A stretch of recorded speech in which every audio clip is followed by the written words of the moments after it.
अगर आपको चाय पीने की आदत है, शुरू से आप चाय पीती हैं, चाय पीने में कोई दिन भी आपने गैप नहीं किया है, इनफैक्ट एक दिन में आप कई बार चाय पीती हैं, रेगुलर की आदत है, तो आपके मन में ज़रूर ये सवाल होता होगा कि क्या अगर आप लोग प्रेगनेंसी कंसीव करने के लिए ट्राई कर रहे हैं तो चाय का क्या करना चाहिए, छोड़ना चाहिए कि कंटिन्यू रखना चाहिए, या फिर अगर आपने प्रेगनेंसी कंसीव कर ली है तो क्या करना चाहिए। अगर मन में आपके सवाल आ रहे हैं तो आप लोग सही जगह पे आए हैं।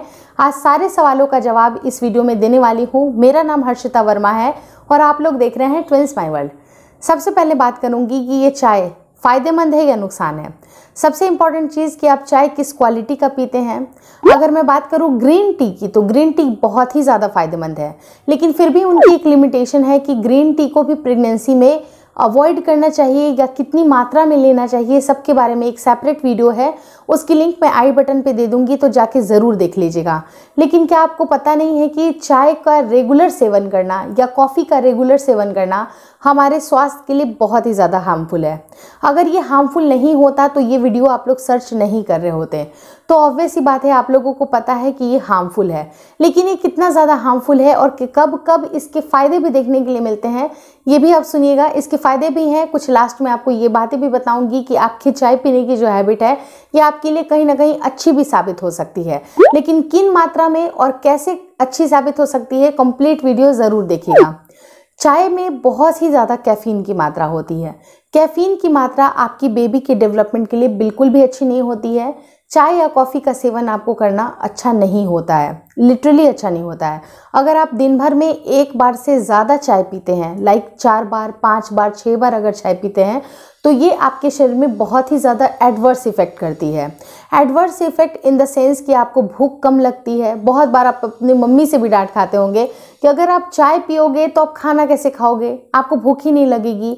यही बात सेम चीज़ आपकी प्रेगनेंसी में भी लागू होती है कि अगर आप बहुत ही ज़्यादा चाय का सेवन करते हैं तो आपकी जो अंदर की जो भूख होती है वो मिटती है, और अगर आप अच्छी तरह से खाना नहीं खाइएगा तो बच्चे को पोषण कहाँ से मिलेगा।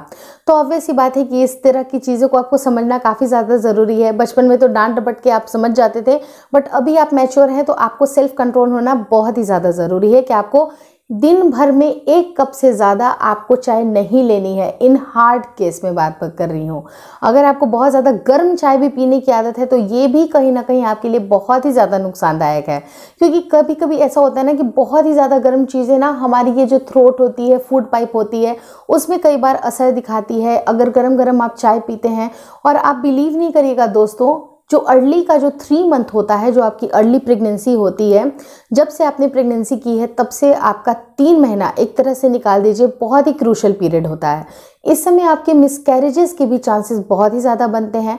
तो अगर बहुत ज़्यादा गर्म चीज़ें भी आप खा रहे हैं, और ऐसे भी कहा जाता है कि प्रेगनेंसी में आपकी जो गर्म बहुत ज़्यादा तासीर की चीज़ें होती हैं उसकी मात्रा भी कम करने के लिए बोला जाता है। तो अगर आप लिक्विड में ही गरम गरम अगर आप चाय पीजिएगा तो सोचिए कि इस तरह की भी बातें हो सकती हैं, देखने के लिए चांसेस मिलती हैं। तो आपको ये सारी चीज़ें अवॉइड करनी है, क्योंकि प्रेगनेंसी एक बहुत ही सुखद समय होता है। आप एक बेबी को डिलीवर करने जा रही हैं, तो आपकी कुछ एक गलत हैबिट की वजह से अगर चीज़ों में दिक्कतें आए तो उस हैबिट को क्यों ना पहले ही से बदल दिया जाए।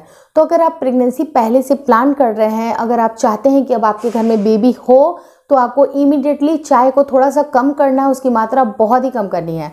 बहुत सारे लोगों को मैं बोल भी नहीं सकती हूँ कि वो चाय छोड़ दें, क्योंकि लोगों की इतनी बुरी आदत होती है ना, सॉरी मैं बुरी आदत बोल रही हूँ, वो चाय नहीं छोड़ सकते हैं, जबकि चाय आपकी सेहत के लिए बिल्कुल भी अच्छी नहीं होती है। इसमें बहुत सी ज़्यादा मात्रा में, बहुत सारे लोग तो कम ही चीनी डालते हैं, लेकिन फिर भी उसमें शुगर जाती है। अगर आप रेगुलर आपकी जो शुगर की इंटेक है आप कंटिन्यू रखते हैं चाय के रूप में, क्योंकि देखिए ऑब्वियस सी बात है कि प्रेगनेंसी में आपको कई बार भूख लगती है, तो अगर आप खाओगे, लेकिन अगर आप एक्स्ट्रा जो चाय ले रहे हैं उसमें भी एक्स्ट्रा चीनी, अगर एक्स्ट्रा शुगर मिला रहे हैं, तो वो सारी चीज़ें भी कहीं ना कहीं आपको जेस्टेशनल डायबिटीज़ के आप शिकार हो सकते हैं। और जेस्टेशनल डायबिटीज़ होना मतलब एक बहुत बड़ा हाई रिस्क प्रेगनेंसी मानी जाती है, जिसमें आपको डिलीवरी के टाइम पे भी दिक्कत आ सकती है। In fact through out the pregnancy आपकी अप्स एंड डाउन्स चलती रहेगी। तो आपको ये सारी चीज़ों को चेक करना है, आपको समझना पड़ेगा कि कौन सी चीज़ें आपकी प्रेगनेंसी के लिए बहुत इंपॉर्टेंट है, कौन सी चीज़ें इंपॉर्टेंट नहीं है। एक बहुत ही इंपॉर्टेंट फैक्टर के बारे में और डिस्कशन करना चाहती हूँ कि जब भी अगर आप प्रेगनेंसी प्लान करते हैं तो उसके 3 महीने पहले से ही आपकी डॉक्टर आपको फोलिक एसिड प्रिस्क्राइब करती हैं। वो क्यों करती हैं? क्योंकि आपके शरीर में अगर न्यूट्रिएंट्स जितनी भी हैं उनकी मात्रा इंटैक्ट रहे, बेबी को किसी तरह की न्यूट्रिएंट की कोई कमी ना हो, और जो वाइटल इंपॉर्टेंट जो न्यूट्रिएंट्स होते हैं वो होते हैं फोलिक एसिड और आयरन और कैल्शियम के सप्लीमेंट्स। तो ये सारे अगर सप्लीमेंट्स आपके अच्छे होंगे, आपके बॉडी के कंटेंट अच्छे होंगे, तो आपके बेबी को कंसीव करने में भी मदद मिलती है, साथ ही साथ आपकी हेल्दी प्रेगनेंसी होती है और बच्चे में किसी तरह की कोई भी रीढ़ की दिक्कतें नहीं आती हैं, ना ही ब्रेन की कुछ दिक्कतें आती हैं। तो ओवरऑल आपके बच्चे के डेवलपमेंट के लिए आपको फोलिक एसिड की दवाइयाँ चल रही होती हैं। लेकिन अगर आप बहुत ही ज़्यादा मात्रा में अगर चाय का सेवन करते हैं, कॉफ़ी का सेवन करते हैं, तो ये सारी चीज़ें आपकी जो फोलिक एसिड की एब्जॉर्प्शन है, जिसको जो अवशोषित करता है, जो आपका शरीर अवशोषित करता है, उसको वो मतलब डिज़ोल्व कर देता है, वहाँ से वो उतना अवशोषित नहीं होता है जितनी मात्रा में आपको फोलिक एसिड आपके शरीर को चाहिए। तो अगर आपके शरीर में फोलिक एसिड का अगर आप गोली ले रहे हो लेकिन उसका कोई भी असर नहीं पड़ रहा है, तो गोलियों के भी पैसे बर्बाद और साथ ही साथ वो न्यूट्रिएंट आपके शरीर में जाएगा ही नहीं, तो किसी तरह का कोई फ़ायदा नहीं मिलने वाला है। तो आपको इमीडिएटली अपने चाय और कॉफ़ी के इंटेक को कम कर देना चाहिए, और एकदम से ख़त्म नहीं कर सकते हैं तो हार्डली आप 1 कप पे आ जाइए। 1 कप मोर देन एनफ है, छोटा सा कप इस्तेमाल करिए। ज़्यादा से ज़्यादा कोशिश करिए कि आप जो चाय पत्ती इस्तेमाल कर रहे हैं उसका इस्तेमाल बहुत ही कम हो। उसको बहुत ज़्यादा आप मिल्क के साथ लीजिए, अदरक को भी मिला सकते हैं।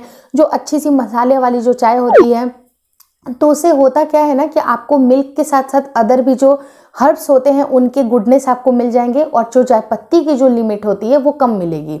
सेम मैं कॉफ़ी के भी बारे में यही बात बोलूँगी कि कॉफ़ी की भी जो मात्रा है उसको भी आप कम रखिए। छोटे से, बहुत सारे लोगों का इतना बड़े बड़े कप में कॉफ़ी पीते हैं, तो वो सब मत पीजिए। छोटे से कप में अगर आपको कॉफ़ी का आदत ही है, आप नहीं छोड़ सकते हैं, बिल्कुल नहीं छोड़ सकते हैं, तो क्वांटिटी को कम कर दीजिए। आप अपने स्वाद को, जो ये जो जीभ होती है ना, बस उसको स्वाद की ज़रूरत होती है, बाकी आपके शरीर को स्वाद से कोई मतलब नहीं होता है।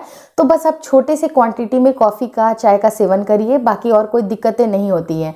और रही बात, जैसे मैंने आपको बताया कि इसकी गुडनेस के भी बारे में बता दूं कि अगर आप लोग चाय का रेगुलरली सेवन जैसे करते हैं तो वो तो आपसे छूट नहीं रहा है, लेकिन इसका फ़ायदा आपको डिलीवरी के टाइम पे मिलता है। अगर आपको 9 मंथ हो जाते हैं, आपके 9 मंथ कंप्लीट हो जाते हैं, तो उसके बाद आपकी जो कॉन्ट्रैक्शन होती है मसल्स में, तो जैसे जैसे बच्चे का जो फुल डेवलपमेंट हो जाता है, तो बच्चा काफ़ी हेल्दी होता है, उस समय उसको कोई भी नुकसान नहीं होता है, ना ही मिसकैरेजेस की कोई दिक्कतें होती है, कुछ भी नहीं होती है। उस समय बच्चा आउट होने की कोशिश करेगा। तो ये जो चाय की जो गर्माहट होती है, तो उससे बच्चे के अंदर जो कॉन्ट्रैक्शन जो आपकी हो रही है या फिर आपको जो तकलीफ़ें हो रही हैं उसको भी थोड़ा रिलीफ करने में मदद मिलेगी, और आपको एक थोड़ी सी एनर्जी भी मिलेगी। तो क्या होता है ना कि आपका थोड़ा सा मूड भी परिवर्तन होता है। चाय सिर्फ चाय नहीं होती है, बल्कि एक थोड़ा सा मूड चेंज करने के लिए भी एक चीज़ें होती हैं। तो अगर आपको कॉन्ट्रैक्शन फील हो रहा है या फिर अगर आपको थोड़ा अनईजी फील हो रहा है, तो उस वक्त आपको चाय आपके मूड इन्हेंसर का भी काम कर सकती है। तो वो थोड़ी मात्रा में आप ले सकते हैं, जिससे कि आपके कॉन्ट्रैक्शन में भी आपको बहुत हेल्प मिलेगी। अगर ये वीडियो आपको काम की लगी होगी तो लाइक कर दीजिएगा। मेरा दूसरा चैनल भी प्लीज़ देखिए, जहाँ यहाँ पर इतना ज़्यादा प्यार दे रहे हैं ट्विंस माई वर्ल्ड पे, ट्विंस माई वर्ल्ड केयर पे भी उतना ही प्यार दीजिए। मेरे वीडियोस को और चैनल को ज़रूर अपने दोस्तों के साथ ज़रूर शेयर करें, और हो सके तो प्लीज़ मुझे इंस्टाग्राम पे ज़रूर फॉलो करें। Thank you so much for watching twins my world.